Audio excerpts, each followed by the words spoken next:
광신도라고 하는 제목으로 여러분과 함께 하나님의 말씀 나누기 원합니다. 광신도라는 얘기를 우리 많이 하잖아요. 광신도 할 때 첫 번째 그 광신도는 미칠 광자의 광신도예요. 이성이 없이 맹목적으로만 믿는다는 거죠. 그래서 광신도라고 하는 표현은 그렇게 썩 좋은 표현은 아니에요. 전혀 어떤 이성적인 그런 모습이 보이지 않고 뭐 이럴 때에 너 광신도냐 뭐 이런 식으로 표현을 하죠. 그런데 예수님을 믿는 믿음에 사실 미칠 광자 광신도라고 하는 것은 거의 없습니다. 왜냐하면 기독교는 불타는 논리이기 때문에 그래요. 예수님을 믿는 믿음에는 빛광자 광신도가 있을 뿐입니다. 빛나는 믿음이라는 거죠. 근데 빛나는 믿음을 갖다 보면 이 빛나는 믿음을 가진 사람은 자주 광신도냐는 표현을 들어요. 조롱을 당하는 거죠. 세상이 보기에 십자가의 도는 미련한 것이라고 이렇게 얘기하잖아요. 그래서 예수님도 미쳤다는 얘기를 들었죠. 근데 오늘 본문에 보시면 사도행전에서도 바울이 미쳤다는 소리를 듣는 것을 우리가 발견할 수 있어요. 예수님을 믿는다라고 하는 것, 그래서 신실하게 하나님께 우리의 마음을 드린다라고 하는 것, 이것이 세상 사람들이 보기에는 미친 짓처럼 느껴질 수가 있다라고 하는 겁니다. 저도 제가 박사학위를 마치고 나서 또 박사로 잡을 잡고 회사 일을 하고 이렇게 하고 있는 중간에 신학교를 갔잖아요. 신학교를 가겠다라고 하는 그 순간에 제가 가장 많이 들었던 얘기 중에 하나가 너 미쳤니? 라고 하는 얘기였어요. 지금까지 공부한 거 어떻게 하고 목회의 길을 가려고 하느냐. 목회의 길이 그렇게 쉬운 길이 아니고 고생문이 열린 그 길을 왜 가려고 하느냐 이렇게 얘기하면서 박사로 하나님이 세우신 이유, 박사까지 공부하기 이유는 사이언티스트로서 좋은 일을 하나님 앞에 하라고 하는 거 아니겠느냐 뭐 이런 식으로 얘기를 하면서 너 미쳤니? 라고 표현하는 것을 여러 번 봤습니다. 저희 어머니도 너 미쳤냐? 이러시더라고요. 우리가 하나님 앞에 빛나는 믿음으로 우리를 모두 내어드리는 믿음으로 서면 세상 사람들이 이해하지 못하기 때문에 우리를 미쳤냐라고 표현을 하기도 한다는 거예요. 우리가 광신도가 되어서는 안 되죠. 이론적인 또 체계적인 어떤 질서 없이 그리고 논리 없이 감정적으로만 폭 빠져가지고 맹목적인 신앙을 가지면 안 되죠.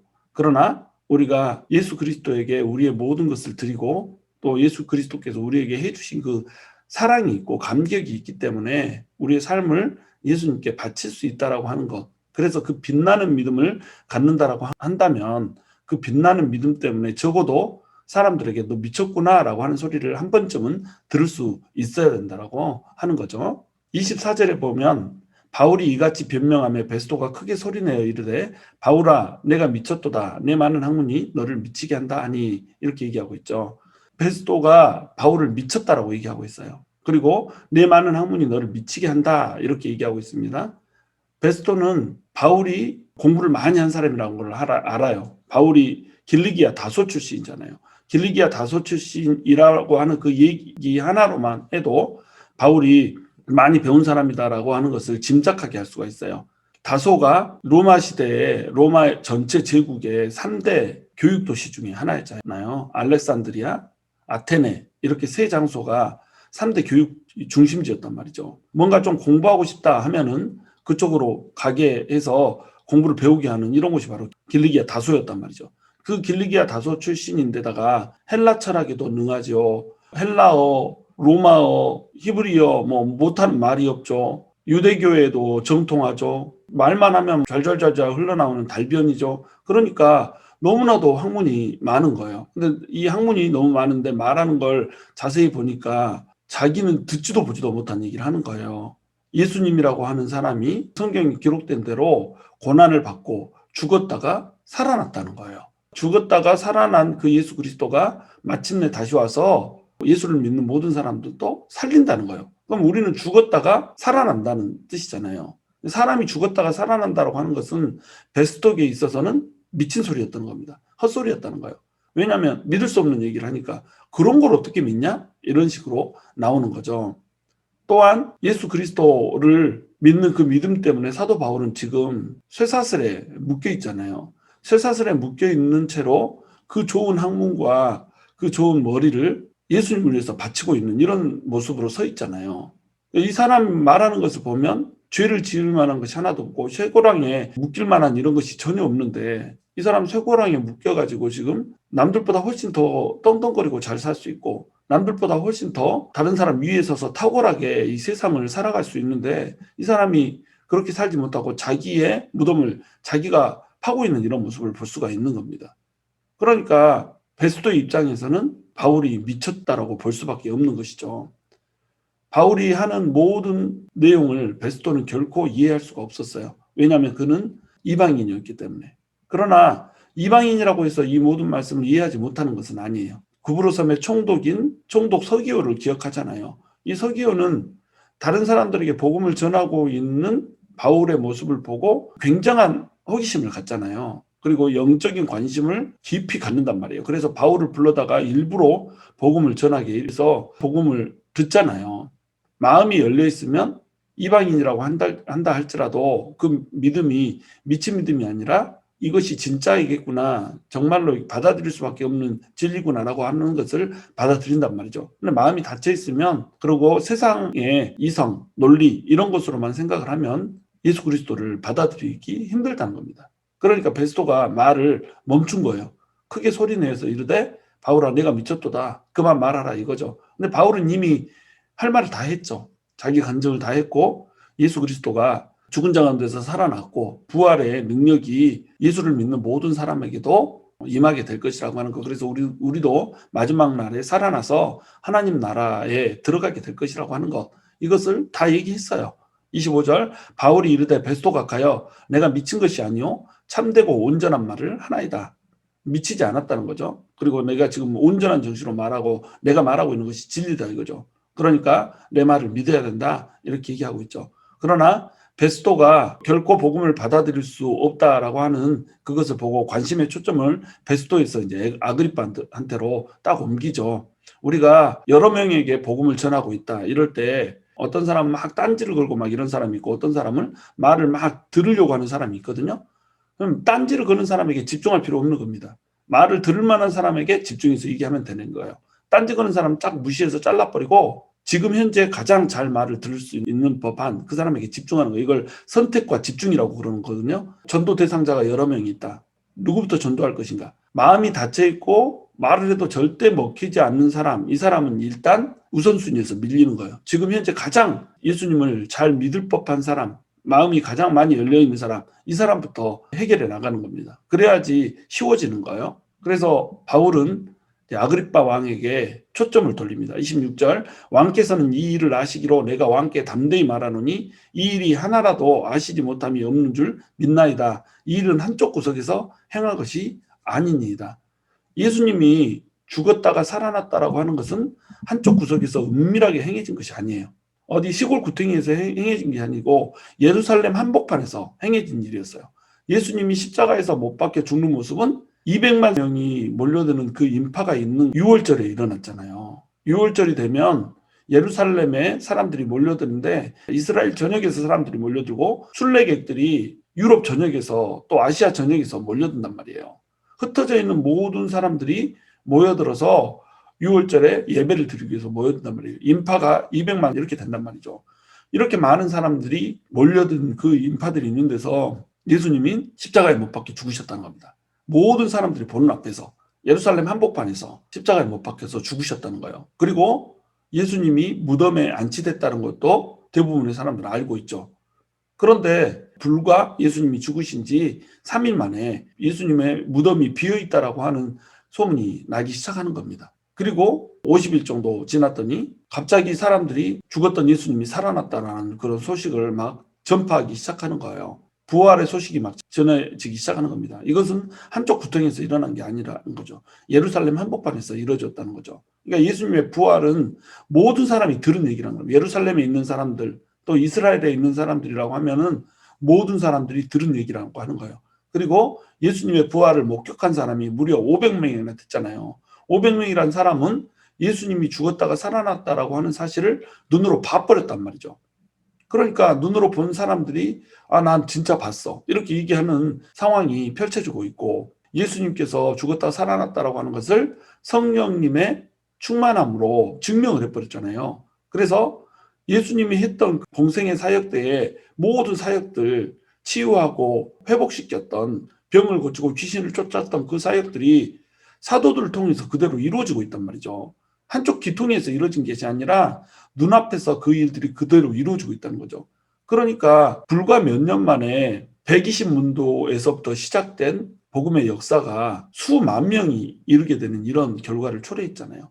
그리고 예루살렘뿐만 아니라 온 유대와 사마리아와 그다음에 이방의 땅까지 쭉 복음이 퍼져서 예수 그리스도의 도를 믿는 사람들이 너무도 많이 일어나고 있는 모습들, 이 모습들을 다들 보고 있단 말이에요. 베스토는 로마 총독으로서 로마에서 이제 막 왔기 때문에 이것이 무엇인지 알지 못해요. 그러나 아그리빠 왕한테는 이것이 너무 익숙한 장면인 겁니다. 아그리빠는 계속 이곳에서 살고 있었기 때문에 예수님의 죽으심과 부활의 소식과 이런 것들을 다 들었죠. 이 일을 아시기로 내가 왕께 담대히 말하노니 이렇게 얘기하고 있는 겁니다. 지금 사도 바울을 봐보세요. 고관 대작들이 삥 둘러싸여져 있어요. 로마 총독이 있고 천부장들이 있고 백부장들이 모여있고 군대들도 모여있었겠죠. 아그리빠 왕이 크게 위엄을 갖추고 왔다라고 그러잖아요. 얼마나 화려하게 왔겠어요. 그 수하들이 다 따라왔을 것이고 또 고관 대적들이 삥 둘러서 있고 거기에 전부 예수를 믿지 않는 사람 판으로 몰려서 있는 거예요. 근데 사도 바울 사슬에 묶인 채 지금 죄수의 몸으로 얘기를 하고 있는 겁니다. 근데 죄수의 몸으로 얘기하되 왕께 담대히 말하노니 하나도 마음이 떨리거나 또는 두려움을 가지거나 이런 모습으로 얘기하지 않는단 말이에요. 그야말로 빛나는 믿음으로 서 있는 겁니다. 사슬에 묶인 그 손으로 얘기를 하고 있는 거예요. 예수님이 진리야. 예수님이 길이요. 예수님이 생명이다. 그러므로 예수님께로 돌아와라. 이렇게 지금 얘기를 하고 있는 거죠. 27절 아그리빠 왕이여 선지자를 믿으시나이까 믿으시는 줄 아나이다. 아그리빠 왕은 헤롯 왕이었잖아요. 헤롯 왕은 지금 이스라엘을 다스리고 있는데 이스라엘을 다스리는 분봉왕이 맡은 일이 있어요. 대제사장을 임명하는 임명권이었습니다. 맨 처음 바울을 기소할 때 그 대제사장은 아나니아였거든요. 베스토 시대 때는 대제사장 아나니아가 아니에요. 바뀌었어요. 벌써 이스마엘이라고 하는 사람으로 바뀐 겁니다. 그러면 대제사장 아나니아 대신 이스마엘을 임명한 사람이 누구예요? 아그리빠 왕인 거예요. 아그리빠 왕이 대제사장을 임명하는 임명권을 맡았고 또 성전의 보호권을 맡았어요. 성전을 지키고 보호하고 감독하는 이런 일을 아그리빠 왕이 맡았단 말이죠. 그럼 아그리빠 왕은 성전의 내용에 대해서 알아야 돼요, 몰라야 돼요? 잘 알고 있어야 되죠. 그 다음에 구약 성경의 내용도 알고 있어야 되고 선지자들의 이 말하는 것들도 익히 알고 있어야 된다는 거예요. 유대인들이 믿는 것이 무엇인지 이런 것을 알고 있어야 된단 말이죠. 그리고 아그리빠는 순혈은 아니지만 섞여진 유대인이란 말이죠. 유대인으로서 유대식 교육을 받고 또 성전을 맡았고 대제사장들을 임명하는 임명권을 맡았기 때문에 그런 사람으로서 분명히 이제 구약 성경을 잘 알고 있어야지 이 직무를 행할 수가 있는 겁니다. 그러니까 선지자들에 대해서 익히 들어왔죠. 그러니까 선지자를 믿으시나이까 이렇게 물어봤던 얘기는 뭐예요? 선지자를 믿지 않으면 당신은 당신의 직무 유기입니다. 이렇게 얘기하고 있는 거죠. 선지자들을 믿으시나이까 이렇게 물어볼 때 아그리빠 왕은 믿는다라고 대답할 수밖에 없는 거예요. 그러니까 선지자들을 믿으시나이까 믿으시는 줄 내가 아나이다. 이런 식으로 이제 얘기를 하고 있는 겁니다. 그러면 선지자가 하고 있는 말이 뭐냐 말이죠. 선지자들이 계속 줄곧 얘기했던 내용이 뭐냐는 거예요. 선지자들이 얘기했던 내용은 예수 그리스도가 장차 오셔서 이 땅의 왕으로 설 것이다라고 하는 거. 그 왕으로 서기 위해서 고난 받으시고 우리의 모든 죄들을 대신 받아서 저주 아래서 죽게 될 것이고 죽었다가 3일 만에 부활할 것이다 라고 하는 것들을 선지자들이 지속적으로 얘기를 해왔다는 겁니다. 그리고 또한 이방인들에게도 복음이 전해질 거라고 하는 것, 이것도 선지자들이 얘기를 했고 결국 예수 그리스도께서 다시 오셔서 이 땅을 전부 다스리게 될 것이다라고 하는 것, 이 세상의 제국들이 다 무너지고 산 돌이신 예수 그리스도가 오셔서 이 세상의 제국들을 무너뜨리고 예수 그리스도가 다스리시는 완벽한 그리스도의 왕국을 건설할 것이라고 하는 것, 이것을 선지자들이 다 말해놨다는 거예요. 그러면 선지자들을 믿으면 뭘 믿어야 되는 거예요? 예수 그리스도가 왕이심을 믿어야 된다는 겁니다. 예수 그리스도가 구원자이심을 믿어야 된다는 거죠. 이걸 믿어야 살아날 수 있다는 거예요. 이걸 믿어야 지금 당신이 왕으로서 살아가고 있다가 예수 그리스도가 올 때 껍데기만 남은 채 벌레처럼 그렇게 살지 않을 것이라고 하는 얘기를 해주고 있는 겁니다. 부활의 때에 당신이 어떠한 자로 서겠는가라고 하는 것을 물어보고 있는 거죠. 28절 아그리빠가 바울에게 이르되 내가 적은 말로 나를 권하여 그리스도인이 되게 하려 하는도다. 이 적은 말로, 이 말은 무슨 뜻이냐면 짧은 시간에, 적은 말이니까 말의 양이 적을 거 아니에요. 바울은 긴 시간 동안 복음을 전한 거 아닙니다. 압축해서 자기 간증 딱 전하고 성경에 나와 있는 그 예수 그리스도에서 나에게도 나타나셨다. 그리고 나에게 이 소명을 주셨다. 그 말씀대로 우리는 예수 그리스도를 따라 부활하게 될 것이다. 그래서 하나님의 나라를 유업으로 받을 것이다. 압축해서 딱 간증하고 복음의 정수를 전한 겁니다. 이 적은 말을 들으면서 아그리빠가 흔들렸던 거예요. 그런데 지금 베스토가 옆에 있잖아요. 베스토는 로마 총독이잖아요. 로마 총독이 너 미쳤다라고 얘기하는데 바울에게 와, 네 말을 진짜 끝내준다. 네 말대로 진짜 예수님이 부활하고 뭐 이랬을 수 있겠네. 선지자들이 예언한 대로 그대로 됐었네. 이렇게 얘기할 수가 없는 거죠. 마음이 흔들리고 있는 아그리빠를 우리가 볼 수가 있는 겁니다. 이 바울의 담대함을 봐보세요. 바울은 흔들림 없이 사슬에 묶인 채 왕 앞에서 지금 복음을 전하고 있는 겁니다. 지금 이것이 빛나는 믿음이라는 거예요. 베스토의 눈에 이것은 미친 믿음이죠. 이 사람이 미쳤죠. 어떻게 왕들 앞에서, 고관 대작들 앞에서 몸을 사리지 않고 이렇게 논리적으로, 이성적으로 전혀 이해할 수 없는 말들을 이렇게 늘어놓을 수가 있냐 말이죠. 그런데 하나님의 편에서 보기에 바울의 믿음은 빛나는 믿음입니다. 29절 바울이 이르되 말이 적으나 많으나 당신뿐만 아니라 오늘 내 말을 듣는 모든 사람도 다 이렇게 결박된 것 외에는 나와 같이 되기를 하나님께 원하나이다 하니라. 바울이 지금 결박되어 있는 것을 우리가 알 수가 있죠. 결박된 채 고관 대작들 앞에서 지금 말을 전하고 있는 겁니다. 내가 말이 적으나 많으나, 짧은 시간 동안 복음을 전하나 긴 시간 동안 복음을 전하나, 이 시간 동안에 복음을 들었으면 아그리빠 왕뿐만 아니라 내 말을 듣는 모든 사람이 다 하나님을 믿게 되기를 원한다는 거예요. 나처럼 이렇게 하나님한테 미친 사람이 되기를 원한다는 거죠. 결박된 것 외에는, 내가 지금 손으로 묶여있고 이렇게 된 것 외에는 하나님을 믿고 바울처럼 하나님한테 미친 사람이 되기를 원한다라고 하는 거예요. 바울은 진짜 하나님한테 미친 사람이죠. 하나님한테 미친 사람이라고 하는 표현이 맹목적인 신앙을 가졌다고 하는 표현은 아니에요. 우리는 하나님한테 미쳐야 되는 겁니다. 하나님이 너무 좋아야 되는 거예요. 여러분, 우리 미쳤다는 표현을 진짜로 정신이 나갔다는 이런 표현 외에도 많이 쓰잖아요. 아, 미칠 것 같아. 너무 좋아도 미칠 것 같다라고 얘기하잖아요. 좋아, 미치겠어. 이런 표현 쓰잖아요. 아, 미치겠어. 나 너무 너 좋아. 이렇게 하잖아요. 너를 볼 때마다 내가 미칠 것 같아. 이렇게 얘기하잖아요. 우리 마음이 하나님한테 이런 마음이어야 된단 말이죠. 하나님한테 미칠 것 같은 마음, 정말로 주체할 수 없는, 하나님이 너무 좋고 너무 사랑스럽기 때문에 하나님을 가까이 친밀하게 알고 싶은 이런 마음 때문에 하나님한테 미친 믿음을 우리가 가져야 된단 말이죠. 이 미친 믿음, 이 믿음이 바로 빛나는 믿음이라는 거예요. 하나님만 사랑하고 하나님한테 온전히 우리 마음이 홀딱 빠져버린 믿음, 이 믿음을 가져야죠. 여러분, 사랑이라는 것은 그렇게 하는 겁니다. 사랑을 하는데 술에 물 탄 듯, 물에 술 탄 듯 이렇게 뜨뜻미지근하게 사랑하면 사랑받는 사람이 이거 사랑이라고 하는 거 느끼나요? 그건 사랑이 아니죠. 사랑은 미치는 겁니다. 사랑은 그 사람이 너무 좋기 때문에 내 모든 걸 거는 거예요. 그래야 사랑이죠. 생명까지도 거는 거죠. 그래야 사랑이죠. 사랑이라고 하는 것은 친구를 위해서 목숨을 던져주는 거, 이게 사랑이라고 얘기하잖아요. 우리가 하나님을 사랑한다라고 하면서 하나님으로부터 단물만 쪽쪽 빨아먹으려고 하면 그게 사랑인가요? 이용해 먹는 거지. 하나님을 사랑한다라고 하는 것은 하나님한테 미치는 겁니다. 손에 사슬이 묶여서 결박되건 감옥에 갇혀서 구금되건 움직일 수 없는 운신의 폭이 적어지건 상관없이 하나님한테 집중하는 거예요. 하나님한테 미친 거죠. 이 믿음이 빛나는 믿음이라는 거예요. 그렇다고 해서 바울이 정신이 나간 건가요? 그렇지 않죠. 정신이 나간 것이 아니라 정신이 너무나도 온전하기 때문에 미칠 곳에 미친 겁니다. 어차피 사람들은 미쳐 있거든요. 베스도 정치적 입장에 미쳐 있잖아요. 정말로 공명하고 지혜롭고 현명하고 이런 사람으로 보이지만 자기 정치적 입장을 위해서는 물불을 가리지 않는 이런 모습으로 나타나 있잖아요. 아그리빠, 자기 동생하고 동거를 할 정도로 정욕에 미쳐 있잖아요. 거기 모여있는 모든 사람들 돈과 권력에 미쳐 있잖아요. 사람은 어차피 자기가 사랑하는 게 있어요. 사람은 어차피 어떤 한 곳에 미쳐 있는 겁니다. 그렇다면 무엇에 미칠 거냔 말이에요. 정말로 가치 있는, 미칠 가치가 있는 곳에 미쳐야 될 거 아니에요.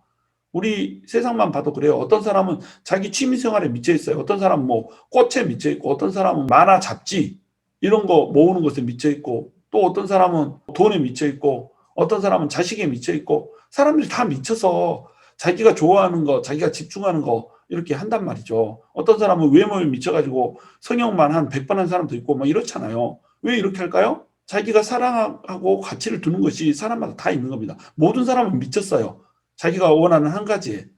그런데 정말로 가치 있는 거, 미칠 가치가 있는 분이 누구냔 말이죠. 정말로 우리가 미쳐야 되는 한 분이 있다라고 한다면 그분은 바로 이 세상을 창조하신 창조주시고 우리를 구원하신 구원주이신 그 하나님, 오늘도 살아 역사하셔서 역사주로 우리를 손을 잡고 함께 걸어가 주시고 이 땅에 장차 다시 오셔서 심판주로서 이 땅을 심판하실 그 하나님, 그래서 그 심판을 통과하고 나면 우리에게 모든 하나님의 유업을 물려주실 수 있는 그 하나님, 그 하나님한테 미쳐야 될 거 아니에요.